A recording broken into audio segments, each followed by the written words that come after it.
피지컬 AI 시대가 지금 다가오고 있잖아요. AI에게 안경을 씌우자라는 관점을 교수님께서 제시하셨다고. 이해를 돕기 위해서 네. 제가 이제 두 분들을 모시고 간단한 퀴즈를 왠지 AI도 못 맞출 것 같아요. 궤도님의 전공을 조사했더니 기대해보겠습니다. 천문학. 아쉽게도 인공위성 전공이라 관측 천문학 전공이 아니라서 이렇게 넘어가신다고요? AI에게 안경을 씌워주자는 발상에서 시작된 피지컬 AI의 새로운 이야기가 오늘 제대로 등장을 합니다. 당신이 궁금한 AI의 모든 것을 알려드립니다. AI 지식 특강 AI 토피아. 어서 오세요. 네, 승현님. 네? 만약에 눈이 나빠져서 글씨가 잘 안 보인다. 그럼 어떻게 하시겠어요? 그러면 저 이제 라식을 한번 했으니까 더 못하고 안경을 써야 되지 않을까. 그렇죠. 제대로 된? 예. 네? 그런데 지금의 AI는요, 시야가 흐릿해서 뭘 잘못 봐도 데이터 더 줘, 학습 더 시켜, 맨날 이러고 있습니다. 아, 그러면 AI한테도 안경을 그냥 씌워주시죠. 그건 어떨까요? 바로 그겁니다. AI에게 안경을 씌워주자는 발상에서 시작된 피지컬 AI의 새로운 이야기가 오늘 제대로 등장을 합니다. 이 얘기가 오늘의 주제가 된다고요? 그렇죠. 어, 이 이야기를 흥미롭게 들려주실 오늘의 지식텔러 김영신 교수님을 소개합니다.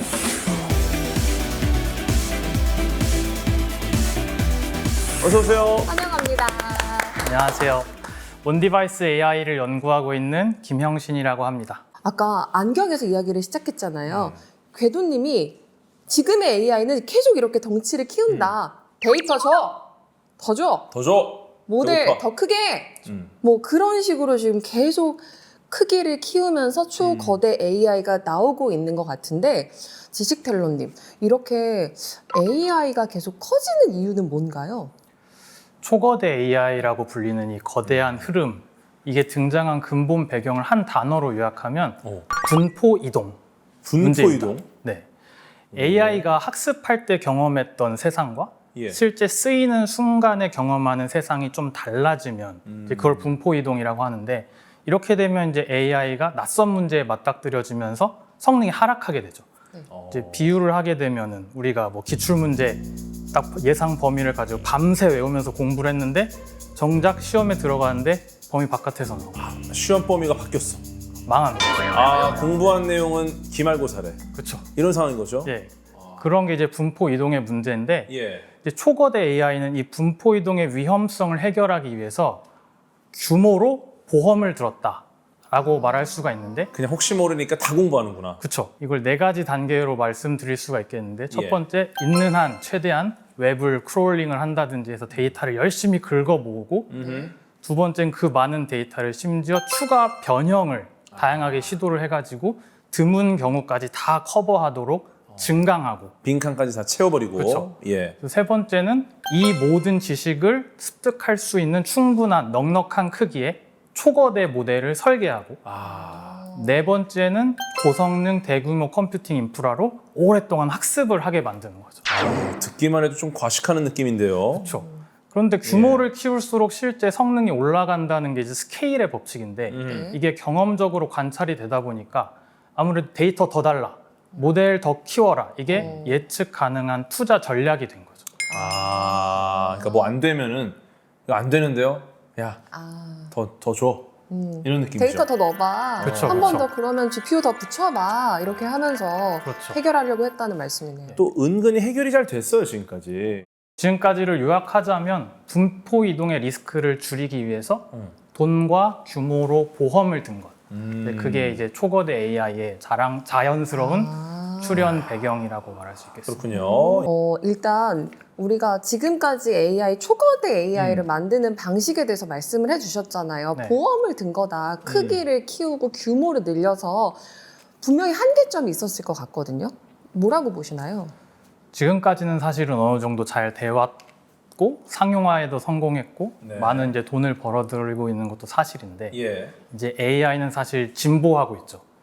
특별히 이제 현재 쓰이는 거대 언어나 비전 언어 모델의 다음 단계로 대두되고 있는 아주 핫한 키워드가 피지컬 AI, 물리 AI라는 건데, 네. 휴머노이드를 생각하시면 좀 쉬울 것 같은데, 이제 그냥 키보드로 입력받고 모니터로 출력해내는 그런 챗봇 수준을 넘어서 가지고 실제 물리 환경에 진입해서 다양한 센서를 바탕으로 환경을 인지하고 머리로 좀 스마트하게 계획한 뿐만 아니라 실제 행동에 옮겨서 물리 환경에 영향도 주기도 하는 예. 현장을 사는 AI라고 말할 수가 있습니다. 그렇죠. 몸이 있으니까 유리한 점이 많겠죠. 네. 예.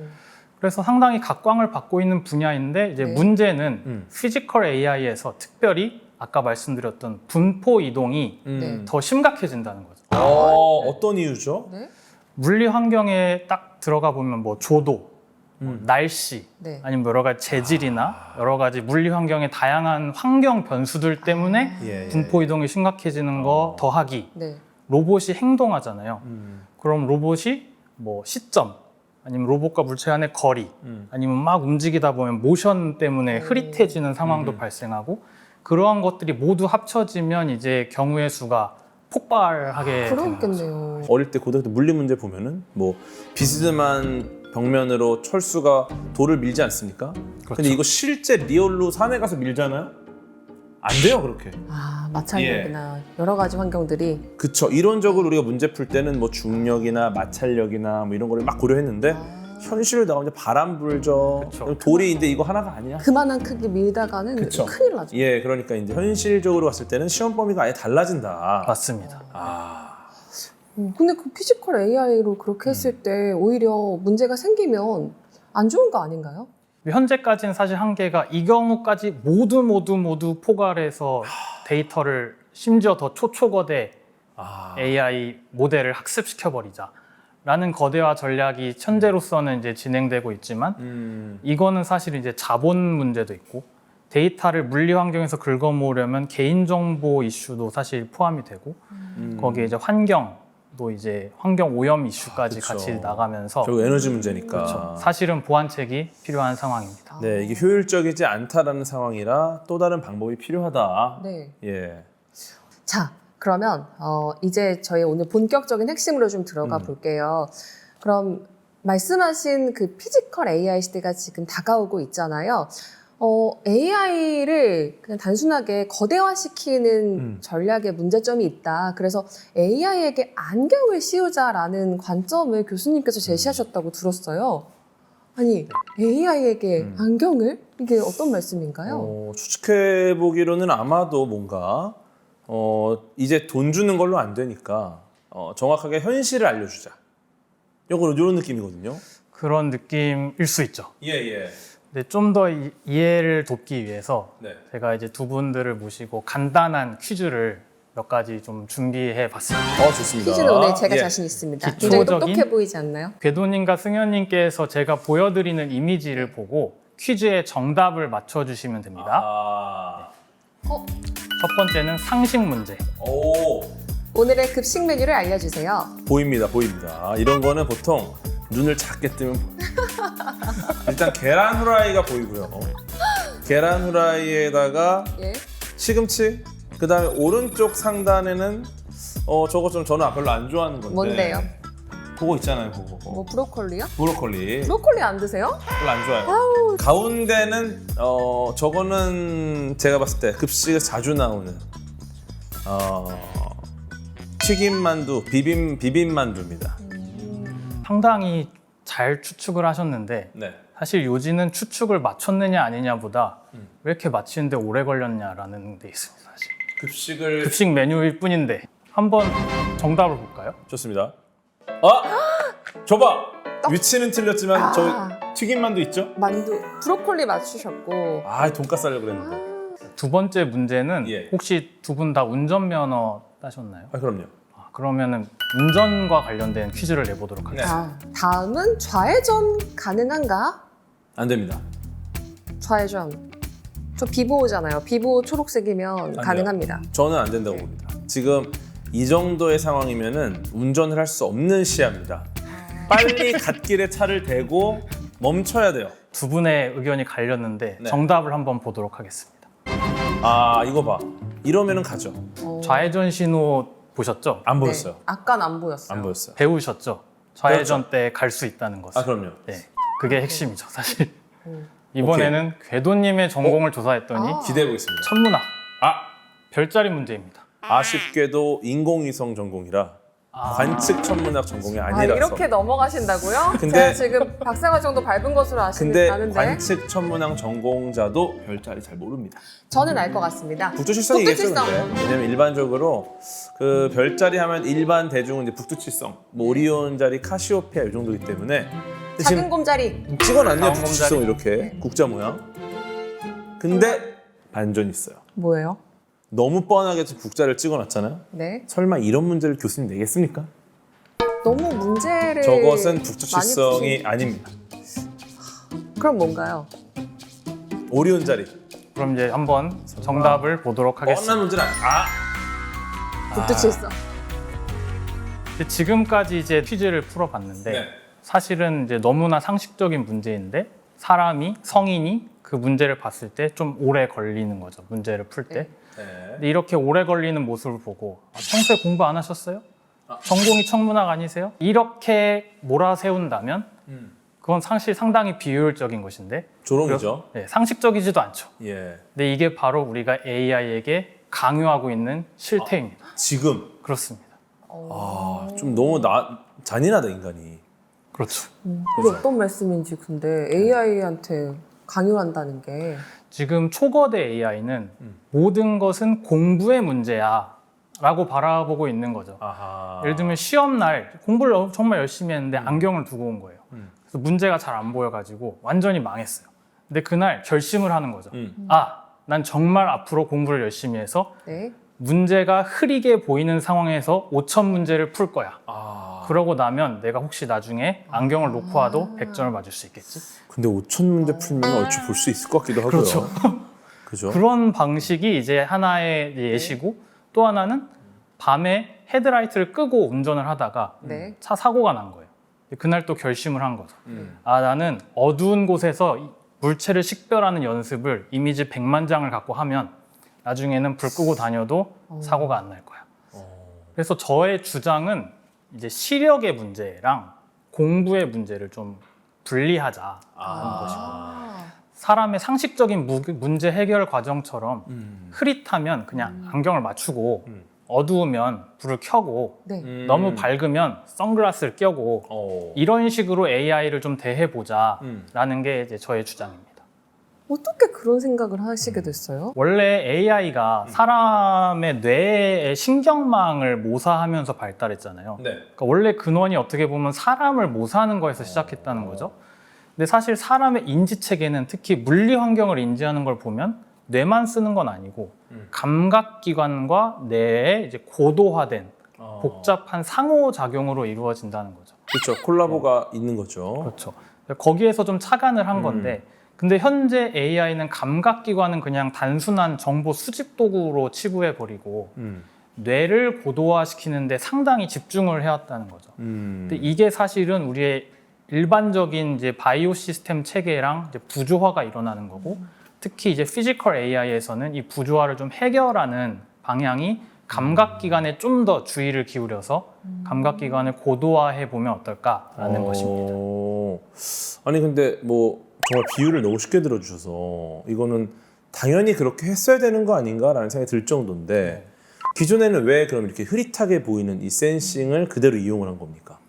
사실 어떻게 보면은 기존에는 피지컬 AI가 이제 대두되기 좀 전 단계이기 때문에 지금 주로 상용화된 것들은 챗봇이잖아요. 예. 내가 키보드로 김형신 치면 그냥 네. 김형신이 그대로 여과 없이 전달되는 구조고 네. 그다음에 모니터로 이제 아웃풋을 내보내는데 사람이야 뭐 잘 보니까 인지하는데 문제가 없고 그래서 사실은 이 거대 언어 모델 체계 내에서는 그다지 이제 필요가 없는 상황이었고 주로 물리 환경에서 직접 소통하지 않고 심지어 뭐 이미지나 비전 처리를 하더라도 웹상에서 보잖아요. 그래서 그럴 필요성이 비교적 덜했던 거죠. 어쩌면 지금의 어떤 현실 세계의 AI가 어떤 활동을 하거나 행동을 할 때는 그렇죠. 굉장히 고려할 게 많은 이 감각 정보들이지만 실제로 이 디바이스 내에서만 벌어지는 뭐 컴퓨터나 노트북이나 요 안에서만 벌어지는 거는 정보 일단 잘 학습하고 정확한 정보잖아요. 뭐 해상도 떨어지는 정보는 학습 안 하면 되지 그쵸, 않겠습니까? 그쵸. 맞습니다. 근데 이렇게 해서 학습된 걸로 결과를 내는 것도 우리한테 그냥 보여주면 되니까. 네.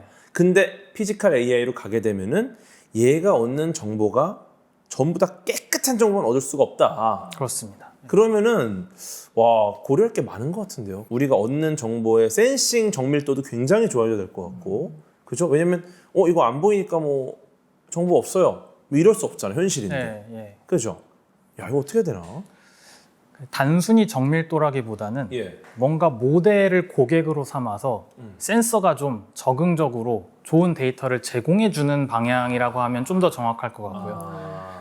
구체적으로 피지컬 AI에서는 감각기관에 해당하는 게 다 센서잖아요. 그렇죠. 그래서 AI 모델이 이제 뭔가 입력 데이터를 받아들이려면 그 수단이 반드시 센서를 통과해야만 입력 데이터를 받아들일 수 있죠. 안 그러면 현실이 아니니까. 그렇죠. 예. 결국 센서가 세상을 해석한 결과물이 AI 모델에게 들어가는 거고, 그러므로 AI 모델의 세상을 바라보는 어떤 창문과 같은 역할을 센서가 해주는 것이다. 네. 아니 반대로 그냥 떠오른 아이디어인데 그 센서가 먼저 보자마자 AI 처리를 해가지고 정밀도를 높인 다음에 그 데이터를 다시 보내서 처리하면 안 돼요? 그런 것도 가능하죠. 예. 근데 이제 센서가 어느 정도 역할을 하게 할 거냐. 이제 센서는 되게 영세한 디바이스잖아요. 예. 그래서 걔한테 뭐 모델에 해당하는 어떤 판단 기능까지 할 거냐라는 건 약간 논란의 여지가 있는데 그래도 기본적으로 이제 제가 제시한 거에 넘어서서 좀 더 인센서 컴퓨팅이라는 단어도 사실 존재합니다. 센서가 어느 정도 연산을 함께 하도록 설계하는 좀 더 하드웨어 단의 연구가 존재하고요. 그러니까 먼저 일단은 정밀도를 좀 높여주고 그걸 받아서 처리하면 근데 물론 이렇게 되면 문제가 이 앞에 있는 AI가 거짓말을 해버리면은 굉장히 큰 사고가 나긴 하겠네요. 그렇죠. 그리고 또 앞에 있는 AI의 처리 방향이 뒤에 있는 고객과 약간 뭐 방향이 다르다든지 그럼 좀 더 성능이 하락할 여지도 있겠죠. 근데 그래도 서로 검증하고 이러면 약간 주심 부심처럼 네. 하면 괜찮을 것 같기도 한데요. 네. 그 상호작용은 너무나 우리가 연구하면서 가야 될 방향이죠. 사실. 그렇군요. 재밌다 이거. 그래서 AI에게 상황에 맞는 안경을 씌우자라는 얘기가 사실은 기술적으로는 뭘 의미하냐면 Adaptive Sensing입니다. 적응적으로 센싱을 하자. 그래서 주어진 환경에서 센서를 알맞게 제어해서 AI 모델이 정말 좋아하는 형태의 데이터를 제공하자는 것인데 이게 기존 초거대 AI 흐름하고 약간 상호 보완적인 게 될 수 있는 게 초거대 AI 흐름은 지식의 영역을 모델이 가지고 있는 지식의 영역을 점점점 이제 확대해 나가자라는 패러다임인데 어댑티브 센싱은 반대예요. 지식의 영역이 한정적인데 외부 세상을 센서를 통해서 억지로 그 지식의 영역 안으로 우겨 넣자라는 방향입니다. 그럼 이제 가벼운 AI로도 또 공부를 좀 덜한 AI여도 좀 효율적으로 정답을 잘 맞힐 수 있지 않을까라는 아이디어인 거죠. 뭔가 창문이 시험 범위가 잘 보이는 창문이 열리는 느낌? 그런 거죠. 네. 그 창문을 통과하면 예측 불가능하던 시험 범위가 짠 줄어들면서 범위가 보이는 거죠. 실제로 AI 센서를 발달시키면 AI 성능 차이로 이어지게 되나요? 맞습니다. 제가 이제 이 분야를 연구한 지가 한 3년 정도 됐는데 사실 AI 분야 연구가 재밌는 게 어떤 새로운 아이디어를 가지고 연구를 하려고 그러면 당장 맞닥뜨리는 게 데이터가 없어요. 사실 데이터가 있어야만 데이터 기반으로 연구를 하는 게 AI이기 때문에 그래서 이제 데이터셋 구축부터 초기 시작을 했고요.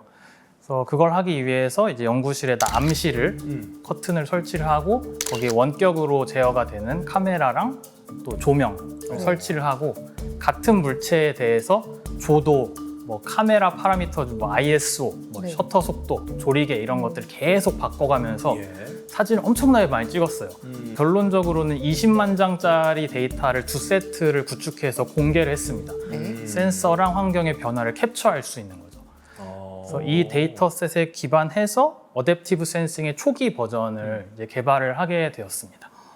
말씀하시는 센싱은 일단 시각 센서인 거죠. 그렇죠. 네, 여러 가지 센싱 장비가 있고 아마 피지컬 AI에게는 훨씬 더 많은 센싱이 들어갈 텐데 오늘 안경이라는 비유란 것 자체가 일단은 카메라 센서, 시각 센서에 대한 이야기를 중에서. 하는 겁니다. 그래서 한번 초기 버전을 개발을 했는데 그 개발된 기술의 내용을 살짝 보면 이제 모델이 어떤 이미지를 더 좋아하는지 기준이 필요하잖아요. 그렇죠. 그 기준을 이제 컨피던스 스코어라는 것을 사용해서 정했습니다. 이게 뭐냐면 AI 모델이 자신의 판단에 대해서 가지는 자신감 혹은 신뢰도 점수라고 볼 수가 있습니다. 예. 그래서 이제 카메라가 다양한 센서 파라미터로 바꿔가면서 이미지를 여러 장을 찍어서 모델에게 넘겨주면 네. 모델은 그 이미지 중에서 컨피던스 스코어가 가장 높은 이미지를 골라서 그 이미지를 갖고 최종 판단을 하게 되는 거죠. 네. 근데 성능을 측정해 보니까 좀 재밌는 결과가 나왔는데 오. 어댑티브 센싱을 적용하니까 예. 뭐 일반적인 물체 분류 성능, 예를 들면 고양이를 고양이라 하고 뭐 개를 개라 하는 그런 이제 성능이 모델 크기가 50배 그리고 학습 데이터셋 크기 10만 배까지도 극복이 되더라는 거죠. 구체적으로 설명을 드리면 뭐 예전에 CNN이라고 되게 가벼운 초창기 AI 모델 구조가 있었어요. 근데 최근에는 트랜스포머라는 게 생기고 모델 크기가 커지면서 뭐 브랜드 이름으로는 다이노, 뭐 클립 같은 파운데이션 모델들이 있는데 네. 그 거대 모델 성능을 예전에 구닥다리 모델로도 이제 달성할 수가 있었다는 거죠. 결국 AI에게 필요한 것이 A가 좋아하는 데이터를 주는 거고 안경을 잘 맞추면 공부를 약간 덜해도 성능을 높일 수 있다. 아쉽게도 이 학업 성취도 측면에서 다른 친구들보다 조금 더 노력해야 되는 친구들인데 이 친구한테 시험 범위를 정확히 알려주니까 성적이 굉장히 많이 올랐다는 뜻이죠. 중요한 건 좋은 성적을 받았다는 것이고 이것이 AI에 대한 이야기니까 네. 우리는 어쩌면 성능이 조금 떨어지는 AI라고 할지라도 좋은 결과를 얻을 수 있는 굉장히 훌륭한 아이디어를 깨달았다라는 네, 거겠네요. 맞습니다. 와, 이게 지금 시각 하나에 대해서 사례를 말씀해 주신 거잖아요. 네. 근데 초거대 AI의 어쨌든 한계에 대해서 요즘 이야기가 많이 나오고 있고 피지컬 AI가 굉장히 좋은 대안이 될 수 있을 거라는 생각이 저도 들거든요. 뭐 관련된 연구들이 또 있나요? 그렇죠. 사실 뭐 저는 어댑티브 센싱이라는 키워드로 지금 말씀을 드리고 있지만 피지컬 AI라는 세계는 상당히 넓고요. 맞아요. 저는 그 중에 일부분을 좀 새로운 시각으로 말씀을 드린 거고 실제로 피지컬 AI의 거대한 흐름은 사실 휴머노이드 그리고 월드 모델로 대표될 수가 있을 것 같아요. 대표적으로 엔비디아의 프로젝트 그루트이라는 게 있어요. 네. GROOT라는 프로젝트인데 그루트 네, 그거. 그루트, I am 그루트. 그루트. 그렇습니다. 그래서 휴머노이드의 범용 행동 스킬과 추론 능력을 좀 주입하기 위해서 로봇 파운데이션 모델을 만드는 거고 거기에 수반되는 툴체인 심지어 이제 고성능 엣지 하드웨어까지 함께 이제 제공을 하게 되는 것이고요. 그다음에 월드 모델 관련해서는 사실 메타가 지난 6월에 이제 영상 기반으로 동작하는 월드 모델이라고 VJEPA 2를 발표했는데요. 실제 세계를 이해하는 것에 초점을 맞춥니다. 물리적 원리, 그리고 공간적 관계성을 학습해서 미래 상태를 예측하고 시뮬레이션 할 수 있는 AI 시스템인데 여기서 공을 떨어뜨려 놓고 통통통 거렸다가 잠시 여기를 봤다가 다시 오면 조금 이제 낮은 데서 통통거리고 있는 예측이 되는 현실처럼. 거죠. 그렇죠. 예. 또 물리학의 법칙이나 그렇습니다. 월드 모델이라는 거는 우리 세계의 지금 이 역학 이런 것들을 학습하는 건가요? 그렇죠. 세계 자체가 돌아가는 걸 학습하는 것이죠. 데이터 기반. 특히 센싱 분야가 정확한 정보를 얻는다라는 게 핵심이잖아요. 네. 그래서 퀀텀 센싱 쪽도 굉장히 많이 연구하는 걸로 알고 있거든요. 네. 네, 근데 퀀텀 센싱 자체가 정말 정확한 정보를 얻는 거다 보니까 사실 이쪽도 굉장히 어려운 걸로 알고 있어요. 재미있는 거는 그렇게 정확한 정보를 얻는 방법이 이 데이터를 상호작용함으로써 어쩌면 이 정보의 정확도를 높일 수 있다는 거. 굉장히 좋은 아이디어 같습니다. 네. 예. 그리고 AI 관점에서 좋은 정보를 준다.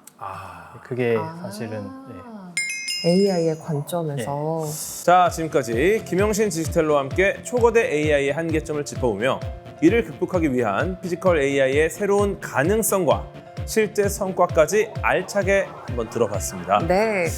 결국 중요한 건 AI가 세상을 어떻게 해야 잘 보게 할 수 있느냐 이건 거죠. 이게 핵심인 거고요. 네. 정말 그래서 조금 더 들여다봐야겠죠? 내일 이 시간에는 피지컬 AI 기술과 관련해서 우리가 놓치지 말아야 할 이야기들을 지식텔러님과 더 선명하게 나눠보도록 하겠습니다. 네, AI 토피아를 향한 김영신 디지털러의 이야기는 내일도 계속됩니다. 기대해 주세요. 내일 만나요.